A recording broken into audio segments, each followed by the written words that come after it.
नमस्कार। हमारी आज की वीडियो का विषय है महाकवि भास द्वारा रचित मध्यम योग के श्लोकों के अंशों से संबंधित कुछ सूक्तियों की सप्रसंग व्याख्या। मैं डॉक्टर सलील कुमार, एसोसिएट प्रोफेसर, आपका KRM DAV कॉलेज नकोदर की ऑनलाइन DAV डिजिटल पाठशाला में स्वागत करता हूँ। महाकवि भास परिणीतम मध्यम व्यायोग। इस नाटक में एक ब्राह्मण परिवार को घटोत्कच नामक राक्षस घेर लेता है। तब अपने परिवार को बचाने हेतु उस ब्राह्मण का मंझला पुत्र उस राक्षस के साथ खुशी खुशी जाना चाहता है। तब मध्यम पांडव भीम द्वारा उस राक्षस से उस ब्राह्मण परिवार का उद्धार किया गया है। मध्यम व्यायोग BA तृतीय सेमेस्टर गुरु नानक देव यूनिवर्सिटी अमृतसर के संस्कृत विषय हेतु निर्धारित संस्कृत नाटक। हम यहाँ पर महाकवि भास परिणीतम मध्यम व्यायोग के श्लोकों से संबंधित कुछ महत्वपूर्ण सूक्तियां अथवा श्लोकों के अंशों की सप्रसंग व्याख्या करेंगे। अब जैसे है, अकृत आत्मा दुरापापम ब्रह्म लोकम आपनुहि कीर्त्या तब परिसक्ता भविष्यति वसुंधरा मध्यम श्रृंग भंगेन मनस्तप्ति में भृशम कथम इव गजराज दंत भग्न तरुमिव जास्यसि पुष्पितय विनाशम रुष्टय अपि कुंजरो वन्य न व्याघ्रम घर्षयेत बने राजसे रज्जु भी बद्ध है शक्रध्वज इव उत्सवे एष प्रयाति शंके अवधूय शीघ्रम आषाढ़ वर्ष इव गोवृषभय सलीलम। इस प्रकार हम यहाँ पर आज 7 सूक्तियों की सप्रसंग व्याख्या करेंगे। इससे पहले वीडियो में हमने 8 सूक्तियों की सप्रसंग व्याख्या की है। अब सबसे पहले हम आते हैं इस सूक्ति पर, अकृतम आत्म दुरापापम ब्रह्म लोकम आपनुहि, यानी कि कठिनाई से प्राप्त होने वाले, अकृतम आत्म दुरापापम कठिनाई से प्राप्त हो जाने वाले या दुर्लभ तुम इस ब्रह्म लोक को प्राप्त करो। ब्रह्म लोकम आपनुहि, ब्रह्म लोक को आपनुहि माने प्राप्त करो। पुण्यहीनों के लिए दुर्लभ ब्रह्म लोक को प्राप्त करो। अब हमें ये देखना है कि ये जो सूक्ति है हमने कहाँ पढ़ी है। ये सूक्ति जो है हमने 21वें श्लोक में पढ़ी है। पहले तो हम उस श्लोक को करते हैं। विनिमाये गुरु प्राणान प्राणान सबे प्राणे गुरु बस्सै अकृतम आपम दुरापापम ब्रह्म लोकम आपनुहि, यानी कि ये श्लोक था। गुरु बत्सल, ओ गुरु भक्त, सबे प्राणे, तुमने अपने प्राणों से गुरुओं के प्राणों को बदल लिया है। गुरु के प्राणों का आदान प्रदान करके उनके प्राणों को तुमने बचा लिया है, इसलिए तुम पुण्यहीनों के लिए दुर्लभ इस ब्रह्म लोक को प्राप्त करो। यानी कि ये श्लोक था, ओ गुरु भक्त, अपने प्राणों से अपने बड़ों के प्राणों का आदान प्रदान करके उनके प्राणों को बचाकर पुण्यहीनों के दुर्लभ इस ब्रह्म लोक को प्राप्त करो। तो ये था। अब हम दोबारा इस सूक्ति पर आते हैं। अकृतम आत्म दुरापापम ब्रह्म लोकम आपनुहि, पुण्यहीनों के लिए दुर्लभ ब्रह्म लोक को प्राप्त करो।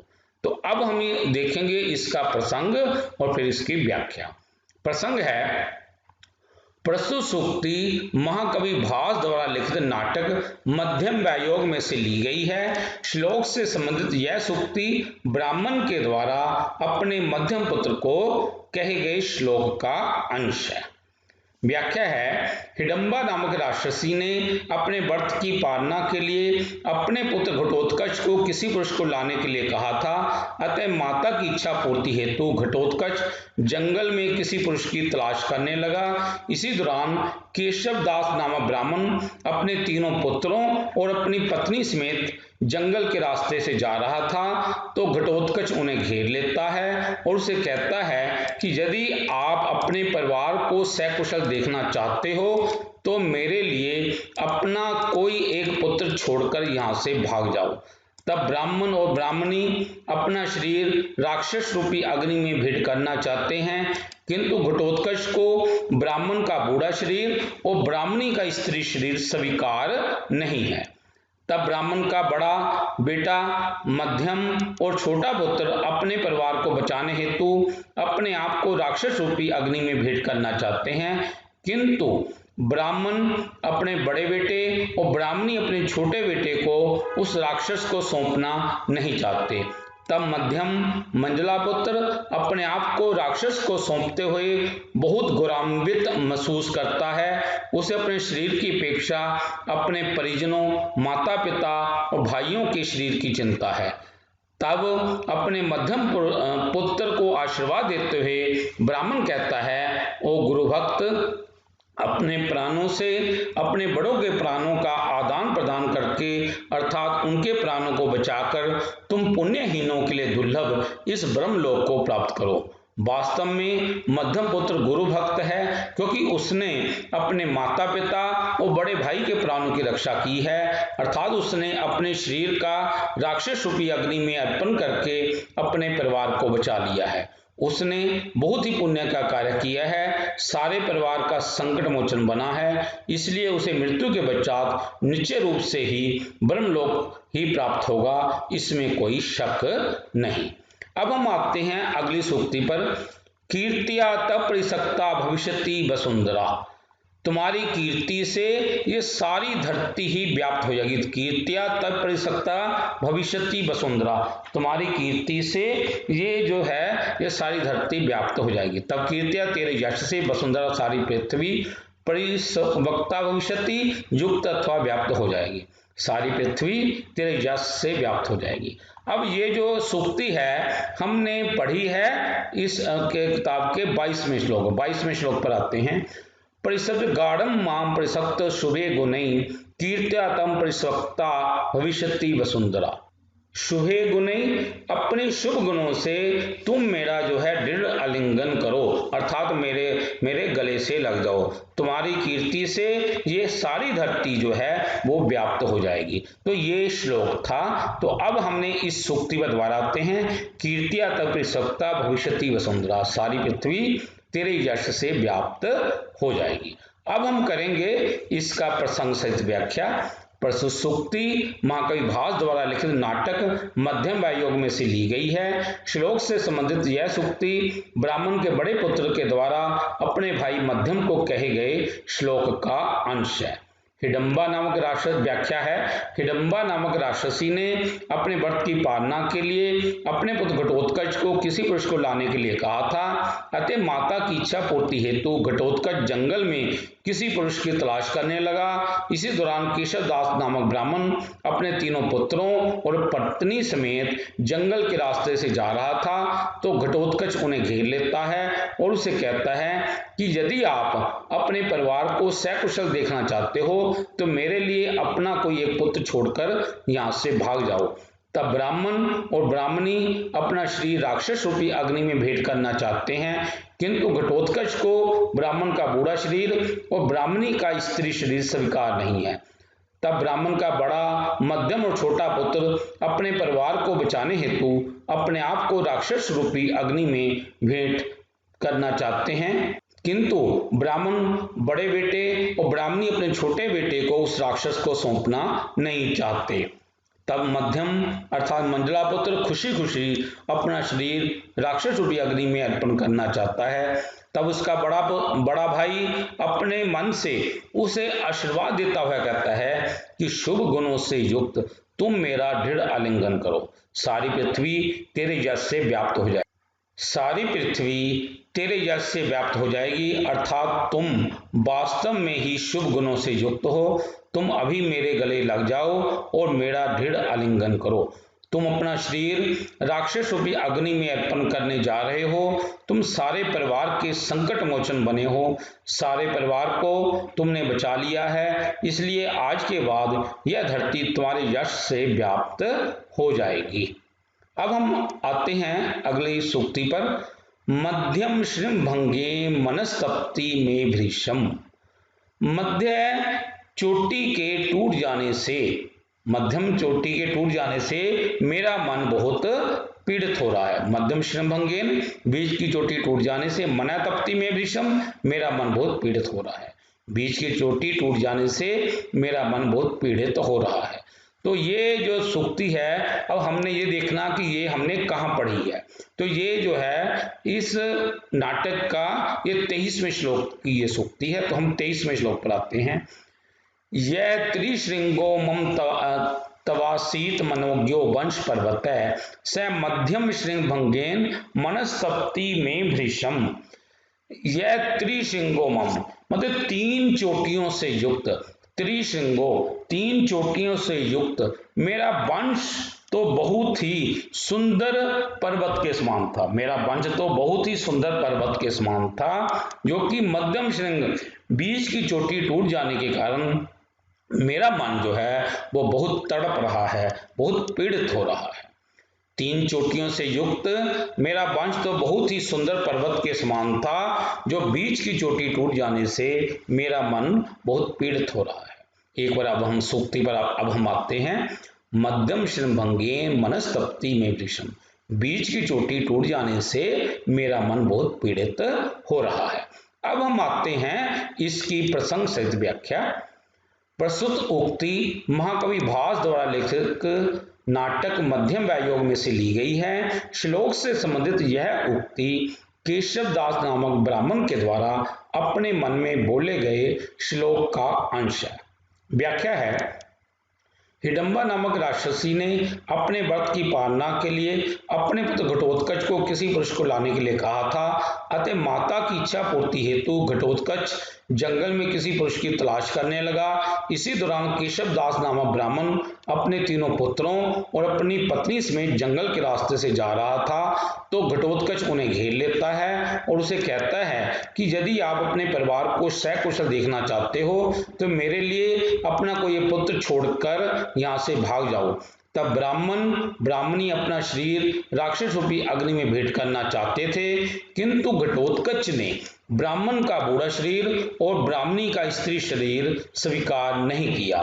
तब ब्राह्मण का बड़ा पुत्र, मध्यम पुत्र और छोटा पुत्र अपने परिवार को बचाने हेतु अपने आप को राक्षस रूपी अग्नि में भेंट करना चाहते हैं, किंतु ब्राह्मण अपने बड़े बेटे और ब्राह्मणी अपने छोटे बेटे को उस राक्षस को सौंपना नहीं चाहते।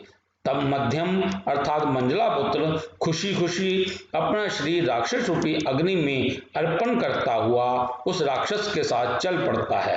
तब अपने पुत्र को अपने सामने ही उस राक्षस के साथ जाते देखकर केशवदास ब्राह्मण पुत्र स्नेहवश तड़प उठता है और कहता है कि 3 चोटियों के शिखरों से युक्त मेरा वंश तो बहुत ही सुंदर पर्वत के समान था, जो कि बीच की चोटी टूट जाने से मेरा मन बहुत पीड़ित हो रहा है। अर्थात एक पर्वत की 3 चोटियां अर्थात शिखरों के समान उसके 3 संस्कारी पुत्र हैं। इस सुंदर पर्वत के समान ही उसका वंश संस्कारी व शुद्ध है, किंतु जैसे पर्वत की बीच की चोटी टूट जाने से जिस प्रकार पर्वत की सुंदरता समाप्त हो जाती है, उसी प्रकार उसके मध्यम पुत्र को राक्षस के द्वारा ले जाए जाने के कारण उसके वंश का एक स्तंभ ही टूट गया है, जिस कारण उसे बहुत बेचैनी हो रही है। अब हम आते हैं अगली सूक्ति पर। कथम इव गजराज दंत भग्ने तरुर्वियासति पुष्पो विनाशम। गजराज दंत भग्ने, गजराज के दांत के द्वारा तोड़े गए खिले हुए वृक्ष की भांति, पुष्पित माने खिले हुए वृक्ष की भांति विनाशम यासति, तो मृत्यु को कैसे प्राप्त होगे। अर्थात जैसे हाथी जो है वो वृक्ष को, खिले हुए वृक्ष को तोड़ देता है, उसी प्रकार में तुमको वो राक्षस जब तोड़ेगा तो मतलब तुम्हें कैसी मृत्यु प्राप्त होगी, ऐसे उसके मन में बेचैनता है। अब हमें ये देखना, पहले तो इसके शब्दार्थ देखेंगे। गजराज दंत भग्ने, गजराज के दांत द्वारा तोड़े गए, पुष्पित तरंग प्रफुल्लित खिले हुए या वृक्ष की भांति, कथम विनाशम यासति, किस प्रकार मृत्यु को प्राप्त होंगे। गजराज के दांत द्वारा तोड़े गए प्रफुल्लित या खिले हुए वृक्ष की भांति किस प्रकार मृत्यु को प्राप्त होंगे। अब हमें ये देखना, ये हमने कहाँ पढ़ा। तो ये श्लोक है तरुणता अनुरूप कांते नियम अपराध्य प्रसक्त बुद्धे कथन गजराज दंत भग्ने तरुण यास्यसि पुष्पितो विनाशम। नियम पर अध्ययन प्रसक्त बुद्धि, नियम पूर्वक अध्ययन में लगातार बुद्धि लगाने वाले, नियम पूर्वक अध्ययन में लगातार बुद्धि लगाने वाले। अरे युवक, युवक, तरुणता अनुरूप कांते, जवानी के अनुरूप कांति वाले तुम, जवानी के अनुरूप कांति वाले तुम, गजराज दंत भग्न, गजराज के दांत के द्वारा तोड़े गए खिले हुए वृक्ष की भांति किस प्रकार मृत्यु को प्राप्त होगे। तो ये श्लोक था, एक बार इसकी हिंदी देखेंगे। नियम पूर्वक अध्ययन में लगातार बुद्धि लगाने वाले, ओ युवक, जवानी के अनुरूप कांति वाले तुम, गजराज के दांत के द्वारा तोड़े गए अर्थात प्रफुल्लित या खिले हुए वृक्ष की भांति किस प्रकार मृत्यु को तुम प्राप्त होगे। एक और हम सूक्ति द्वारा आते हैं। कथम गजराज दंत भग्न तनुर्यासस्ति पुष्पितम विनाशम, गजराज के दांत द्वारा तोड़े गए प्रफुल्लित या खिले हुए वृक्ष की भांति किस प्रकार मृत्यु को तुम प्राप्त। प्रस्तुत उक्ति महाकवि भास द्वारा लिखित नाटक मध्यम व्यायोग में से ली गई है। श्लोक से संबंधित यह उक्ति वृद्ध ब्राह्मण के द्वारा अपने मध्यम पुत्र के विषय में अपने मन में बोले गए श्लोक का अंश है। व्याख्या है, हिडम्बा नामक राक्षसी ने अपने व्रत की पालना के लिए अपने पुत्र घटोत्कच को किसी पुरुष को लाने के लिए कहा था। अतः माता की इच्छा पूर्ति हेतु घटोत्कच जंगल में किसी पुरुष की तलाश करने लगा। इसी दौरान केशव दास नामक ब्राह्मण अपने तीनों पुत्रों और अपनी पत्नी समेत जंगल के रास्ते से जा रहा था तो घटोत्कच उन्हें घेर लेता है और उसे कहता है कि यदि आप अपने परिवार को सकुशल देखना चाहते हो तो मेरे लिए अपना कोई एक पुत्र छोड़कर यहाँ से भाग जाओ। तब ब्राह्मण ब्राह्मणी अपना शरीर राक्षस रूपी अग्नि में भेंट करना चाहते थे, किंतु घटोत्कच ने ब्राह्मण का बूढ़ा शरीर और ब्राह्मणी का स्त्री शरीर स्वीकार नहीं किया। तब ब्राह्मण का बड़ा पुत्र, मध्यम पुत्र और छोटा पुत्र अपने परिवार को बचाने हेतु अपने आप को राक्षस रूपी अग्नि में भेंट करना चाहते हैं, किंतु ब्राह्मण अपने बड़े बेटे और ब्राह्मणी अपने छोटे बेटे को उस राक्षस को सौंपना नहीं चाहते। तब मध्यम अर्थात मंजला पुत्र खुशी खुशी अपना शरीर राक्षस रूपी अग्नि में अर्पण करता हुआ उस राक्षस के साथ चल पड़ता है। तब अपने पुत्र को अपने सामने ही उस राक्षस के साथ जाते हुए देखकर केशवदास ब्राह्मण पुत्र स्नेहवश तड़प उठता है और उसकी मृत्यु की कल्पना करके वह बहुत बेचैन हो उठता है। वह विचार करता है कि उसका पुत्र नियमित रूप से अध्ययन किया करता था और अध्ययन में अपनी बुद्धि अच्छी प्रकार से लगाया करता था। पूर्ण यौवन से युक्त इसका चेहरा कांति में है, किंतु बड़े ही दुख की बात है, गजराज के दांत द्वारा तोड़े गए प्रफुल्लित खिले हुए वृक्ष की भांति किस प्रकार मृत्यु को प्राप्त होगे। अर्थात जैसे गजराज मस्ती में आकर अपने दांत से प्रफुल्लित वृक्ष को बुरी तरह तोड़ डालता है, वैसे ही ये राक्षस भी अपने दांतों से उसके पुत्र को बुरी तरह फाड़ डालेगा और उसका यह पुत्र बहुत ही भयावह मृत्यु को प्राप्त होगा। अब हम आते हैं अगली सूक्ति पर। रुष्टयपि कुंजरः वन्य व्याघ्रं धर्षेत वनः।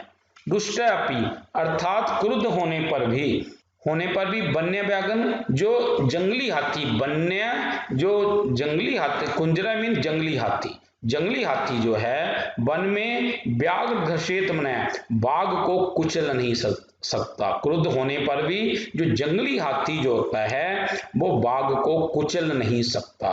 तो ये सूक्ति है, क्रुद्ध होने पर जंगली हाथी वन में बाघ को कुचल नहीं सकता। तो हमने ये देखना कि हमने ये कौन से श्लोक में पढ़ी है। तो ये है 44वां श्लोक है। शैलकूटम मया क्षिप्तम प्राणान आदाय यासति रुष्टापि कुंजरः वन्य व्याघ्रं धर्षेत वनः। शैलकूटम मया क्षिप्तम प्राणाय आदस्ति, इस पर्वत मेरे द्वारा फेंकी गई, इस पर्वत की इस शिला जो है तेरे प्राणों को लेकर आई। मतलब यहाँ पर घटोत्कच कह रहा है कि मेरे द्वारा फेंकी गई ये पर्वत की शिला जो है ये तेरे प्राणों को लेकर आएगी। तब ये सुनकर भीम कहता है रुष्टय कुंजरो वन्य व्याघ्रं घर्षेत वनः, अर्थात क्रुद्ध होने पर भी, रुष्टय माने क्रुद्ध होने पर भी जो जंगली हाथी जो है, वन्य कुंजरा जंगली हाथी जो है वह कभी भी बाघ को कुचल नहीं सकता। घटोत्कच कहता है मेरे द्वारा फेंकी गई पर्वत की चोटी तेरे प्राणों को लेकर आएगी। तब भीमसेन कहता है, क्रुद्ध होने पर भी जंगली हाथी वन में बाघ को कुचल नहीं सकता। एक बार अब हम सूक्ति पर आते हैं। रुष्टय अपि कुंजरय वन्य व्याघ्रं धर्षेत वने। क्रुद्ध होने पर भी जंगली हाथी वन में बाघ को कुचल नहीं सकता। अब हम आते हैं इसके प्रसंग। प्रस्तुत सूक्ति महाकवि भास द्वारा लिखित नाटक मध्यम योग में से ली गई है। श्लोक से संबंधित यह सूक्ति भीम द्वारा घटोत्कच को कही गई है। व्याख्या है, घटोत्कच ने बचपन से ही अपने पिता भीम को नहीं देखा था, केवल अपनी माता हिडंबा से उनका नाम और उनके पराक्रम के किस्से ही सुन रखे थे। इसलिए वह सामने आए अपने पिता भीम को पहचान नहीं पाता। वह केशव दास नामक ब्राह्मण के मध्यम पुत्र को भीम के मना करने पर भी अपनी माता के आहार के लिए ले जाना चाहता है। भीम को पता है कि सामने उसके समक्ष उसका पुत्र है, किंतु उसके मन में विचार है कि यह मेरा पुत्र लोगों के प्रति करुणा से रहित होकर इस प्रकार का अनुचित आचरण क्यों कर रहा है। तब वह यह सब जानने के लिए भीम ब्राह्मण के मध्यम पुत्र के बदले उस घटोत्कच के साथ जाने को तैयार हो जाता है और वह घटोत्कच के बल और पराक्रम की परीक्षा भी लेना चाहता है। इसलिए उसके साथ जाने से पूर्व उसे उकसाते हुए उससे विभिन्न प्रकार की बातें करता है। वह उसे कहता है कि यदि तुम में ताकत है तो मुझे भयभीत करके दिखाओ, मैं तुम्हारे पिता भीम को नहीं जानता। इस प्रकार की अनेक बातें करके वह घटोत्कच को उत्तेजित करता है। तब घटोत्कच एक विशाल वृक्ष को उखाड़कर उन पर प्रहार करता है। तब उस प्रहार का भीम पर कोई असर नहीं होता। तत्पश्चात घटोत्कच एक पर्वत के शिखर को उखाड़कर भीम पर प्रहार करता हुआ कहता है कि मेरे द्वारा फेंकी गई यह पर्वत की चोटी तेरे प्राणों को लेकर आएगी। किंतु उस पर्वत की चोटी का भी महाबलशाली भीम पर कोई असर नहीं होता और वह हंसता हुआ घटोत्कच से कहता है कि क्रुद्ध होने पर भी जंगली हाथी वन में बाघ को कुचल नहीं सकता, अर्थात जंगली हाथी बाघ का शिकार नहीं कर सकता। उसी प्रकार तेरे द्वारा किए जा रहे प्रहारों का मुझ पर कोई असर नहीं होगा। विशेष महाकवि भास ने इस श्लोक में जंगली हाथी की तुलना घटोत्कच से और बाघ की तुलना भीम से की है। अब हम आते हैं अगली सूक्ति पर। राज से रज्जुबद्ध शक्र ध्वज इव उत्सवे। रज्जुबद्ध शक्र ध्वज यानी कि इंद्रधनुष रस्सियों से बंधा होने पर भी, इंद्रधनुष रस्सियों से बंधा होने पर भी उत्सव होने पर राज से मीन शोभा देता है। इंद्रध्वज रस्सियों से बंधा होने, रज्जु भी बद्ध है, रस्सियों से बंधा होने पर भी जो है उत्सव होने पर शोभा देता है। जिस प्रकार उत्सव होने पर इंद्रध्वज रस्सियों से बंधा होने पर शोभा देता है। अब हमें ये देखना है कि ये हमने श्लोक कहाँ पे पढ़ा है। माया पाशेन बद्ध त्वं विवशे अनुगमिष्यसि राजसे रज्जु विबद्ध शक्ध्वज उपसवे। माया पाश से बंधा हुआ तू, माया पाशेन बद्ध त्वं, माया पाश से बंधा हुआ तू विवश होकर मेरे पास तू मेरे पीछे पीछे चला आएगा और मतलब तू वैसे ही शोभा देगा जैसे कि उत्सव होने पर इंद्रध्वज रस्सियों से बंधा होने पर शोभा देता है। मेरे माया पास से बंधा हुआ तू विवश होकर मेरे पीछे पीछे आएगा और माया पास की रस्सियों से बंधा हुआ तो उसी प्रकार शोभित हो रहा है जिस प्रकार उत्सव होने पर इंद्रध्वज रस्सियों से बंधा होने पर शोभा देता है। तो ये श्लोक है। अब हम इसकी सूक्ति को करेंगे। अब दोबारा इस सूक्ति पर आते हैं। राज से रज्जु विबद्ध शक्ध्वज उत्सवे। जिस प्रकार उत्सव होने पर इंद्रध्वज रस्सियों से बंधा होने पर शोभा देता है। अब आते हैं इसके प्रसंग पर। प्रस्तुत सूक्ति महाकवि भास द्वारा लिखित नाटक मध्यम व्यायोग में से ली गई है। श्लोक से संबंधित यह सूक्ति घटोत्कच के द्वारा भीम को कहे गए श्लोक का अंश है।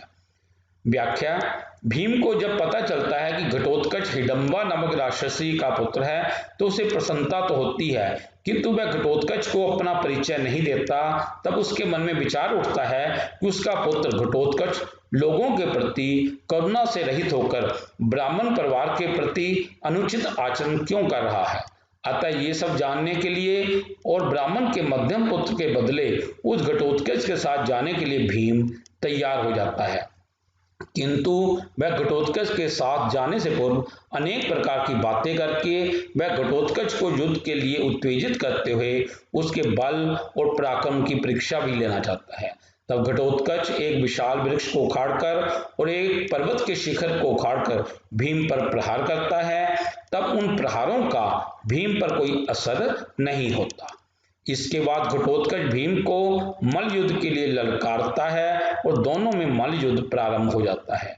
मल्ल युद्ध में घटोत्कच भीम को अपने बायुपाश में बांधने का प्रयास करता है, किंतु भीम बड़ी आसानी से अपने आप को उस बाहुपाश से छुड़ा लेता है। यहाँ भीम द्वारा अपने पुत्र के उत्साह को निरुत्साहित करना नहीं, बल्कि अपने पुत्र के अहंकार को समाप्त करना है। तत्पश्चात घटोत्कच जब देखता है कि उसके बल और पराक्रम का भीम पर जरा भी असर नहीं हो रहा है, तो वह अपनी माता की कृपा से प्राप्त हुए मायापाश से भीम को बांधने का निश्चय करता है और वह उन्हें कहता है कि मेरे मायापाश से बंधा हुआ तू विवश होकर मेरे पीछे पीछे चला आएगा। इस समय तू रस्सियों से बंधा हुआ उसी प्रकार शोभित हो रहा है जिस प्रकार उत्सव होने पर इंद्रध्वज रस्सियों से बंधा होने पर शोभा देता है। विशेष प्राचीन समय में इंद्र देवता के नाम पर भारत में एक बड़ा भारी त्योहार मनाया जाता था। यह भाद्रपद की शुक्ला एकादशी को होता था। इस उत्सव पर इंद्र के नाम से एक बड़ा झंडा खड़ा किया जाता था जिसे रस्सियों से बांधा जाता था। जैसे कि आजकल देहरादून में झंडा मेले के उत्सव पर करते हैं। इस महोत्सव को कौमुदी महोत्सव भी कहा जाता है। अब हम आते हैं अगली सूक्ति पर। एषः प्रयाति शंके अब्धूय शीघ्रम आषाढ़ वर्षम गो विषम सलीलम। यह जो है शंके माने धीरे धीरे, सलीलम इन बड़े विलासपूर्वक या बड़ी मस्ती से, कहते हैं बिना किसी डर के चला जा रहा है। ईशा प्रयाति माने चला जा रहा है। जैसे कि गो वृषभ जो श्रेष्ठ बैल जो है वो आषाढ़ वर्षम, वो वर्षा की जो है कि अब्धुय माने वर्षा की परवाह किए बगैर, बारिश की धारा की परवाह किए बगैर ही धीरे धीरे बड़े मस्ती पूर्वक चला जाया करता है। ईशा माने यह गोविषम श्रेष्ठ बैल आषाढ़ वर्ष वर्षा की धारा अब्धुय परवाह न करते हुए तिरस्कृत करते हुए इव माने की तरह सलीलम विलासपूर्वक मस्ती प्रयाति माने चलता रहता है। एक बार सलाह देखेंगे, यह धीरे धीरे विलासपूर्वक अर्थात मस्ती से बिना किसी डर के चला जा रहा है। जैसे श्रेष्ठ बैल वर्षा की धारा की परवाह न करते हुए धीरे धीरे विलासपूर्वक अर्थात मस्ती से चलता रहता है। तो अब हमें ये देखना है कि ये जो श्लोक की ये जो है ना ये सूक्ति है कौन से श्लोक में आई है। तो हम पहले तो इसके श्लोक पर आते हैं। श्लोक है आक्रम्य राक्षसम इदम जगत उग्र रूपम उग्रेन बाहुबल वीर्यम गुणेन युक्तम ईश प्रयाति शंके अब्धुव शीघ्रम आषाढ़ वर्षम गोवृषम सलीलम। कहते हैं जबलत उग्र रूपम, जबलत मीन चमकते हुए या चमकीले, और उग्र रूपम मीन भीषण आकार से युक्त, चमकीले एवं भीषण आकार से युक्त। उग्रेन बाहुबल वीर्येन, प्रचंड भुजाबल और वीर्य गुणेन पराक्रम से युक्त इस राक्षसम आक्रम्यम, इस राक्षस को दबाकर या राक्षस को हराकर, ईशा प्रयाति यह अर्थात यह भीम बड़े विलासपूर्वक बड़े मस्ती से बिना किसी डर के यह चला जा रहा है।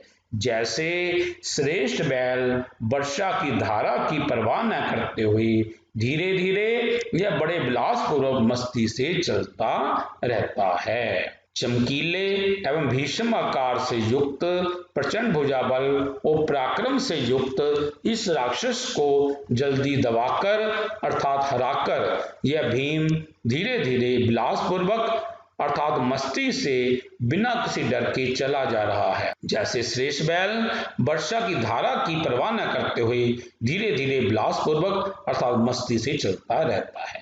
तो ये था श्लोक। अब हम आते हैं इसकी सूक्ति में द्वारा आते हैं। ईशा प्रयातय शंके अब्धुवे शीघ्रम आषाढ़ वर्षम गोविषभ सलीलम। यह धीरे धीरे विलासपूर्वक अर्थात मस्ती से बिना किसी डर के चला जा रहा है, जैसे श्रेष्ठ बैल वर्षा की धारा की परवाह न करते हुए धीरे धीरे विलासपूर्वक अर्थात मस्ती से चलता रहता है। अब हम आते हैं इसके प्रसंग पर। प्रस्तुत सूक्ति महाकवि भास द्वारा लिखित नाटक मध्यम योग में से ली गई है। श्लोक से संबंधित यह सूक्ति केशव दास नामक वृद्ध ब्राह्मण के द्वारा अपने पुत्रों को कहे गए श्लोक का अंश है। घटोत्कच नामक राक्षस जब केशव दास ब्राह्मण के मध्यम पुत्र को अपने साथ अपनी माता के आहार की पूर्ति हेतु ले जाना चाह रहा था, तो इसी दौरान भीम वहां पहुंच जाता है। भीम को सामने पाकर वह उन्हें पहचान नहीं पाता, क्योंकि उसने बचपन से ही अपने पिता भीम को देखा नहीं था। केवल अपनी माता से उनका नाम और उनके पराक्रम के किस्से ही सुन रखे थे। घटोत्कच के साथ वार्तालाप करते हुए उसे पता चल जाता है कि यह राक्षस उसका और उसकी पत्नी हिडंबा का पुत्र है। तब वह घटोत्कच को अपना परिचय नहीं देता, किंतु उसके मन में विचार उठता है कि उसका यह पुत्र घटोत्कच लोगों के प्रति करुणा से रहित होकर ब्राह्मण परिवार के प्रति अनुचित आचरण क्यों कर रहा है। यह सब कुछ जानने के लिए वह ब्राह्मण के मध्यम पुत्र के बदले उस राक्षस के साथ जाने के लिए तैयार हो जाता है, और जाने से पूर्व वह अनेक प्रकार की बातें करके वह घटोत्कच को युद्ध के लिए उत्तेजित करते हुए उसके बल और पराक्रम की परीक्षा भी लेना चाहता है। तब घटोत्कच एक विशाल वृक्ष को उखाड़कर और एक पर्वत के शिखर को उखाड़कर भीम पर प्रहार करता है। तब उन प्रहारों का भीम पर कोई असर नहीं होता। मल्लयुद्ध में घटोत्कच भीम को अपने वायुपाश में बांधने का प्रयास करता है, किंतु भीम बड़ी आसानी से अपने आप को उस बाहुपाश से छुड़ा लेता है। तत्पश्चात घटोत्कच भीम को मायापाश में बांध लेता है, किंतु भीम उस मायापाश से भी मुक्त हो जाता है। इसके बाद घटोत्कच के द्वारा निवेदन किए जाने पर कि वह उसके साथ जाने को तैयार हो जाता है। यहाँ भीम द्वारा अपने पुत्र को निरुत्साहित करना नहीं, अपितु उसके अहंकार को नष्ट करना मात्र है, क्योंकि उसे पता है कि कौरवों के साथ युद्ध में घटोत्कच की महत्वपूर्ण भूमिका हो सकती है। किंतु इन सभी बातों से अनजान केशव दास ब्राह्मण जब देखता है कि भीम घटोत्कच के साथ जा रहा है, तो उसको देखकर वह अपने पुत्रों से कहता है, यह राक्षस जो कि चमकीले एवं भीषण आकार से युक्त है, यह प्रचंड भुजाबल और पराक्रम से युक्त है, किंतु इस राक्षस को जल्दी दबाकर अर्थात हराकर यह भीम धीरे धीरे विलासपूर्वक अर्थात मस्ती से बिना किसी डर के इस राक्षस के पीछे पीछे चला जा रहा है, जैसे कोई श्रेष्ठ बैल वर्षा की धारा की परवाह न करते हुए धीरे धीरे विलासपूर्वक अर्थात मस्ती से चलता रहता है। विशेष इस श्लोक में महाकवि भास द्वारा निर्भय चलते हुए भीम की तुलना वर्षा की धारा की परवाह न करने वाले श्रेष्ठ बैल से की गई है। इति शुभम।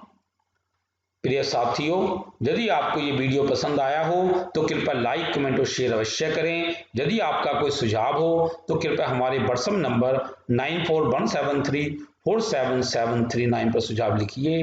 कृपया हमारे चैनल सलील कुमार राजपूत को सब्सक्राइब भी करें। धन्यवाद।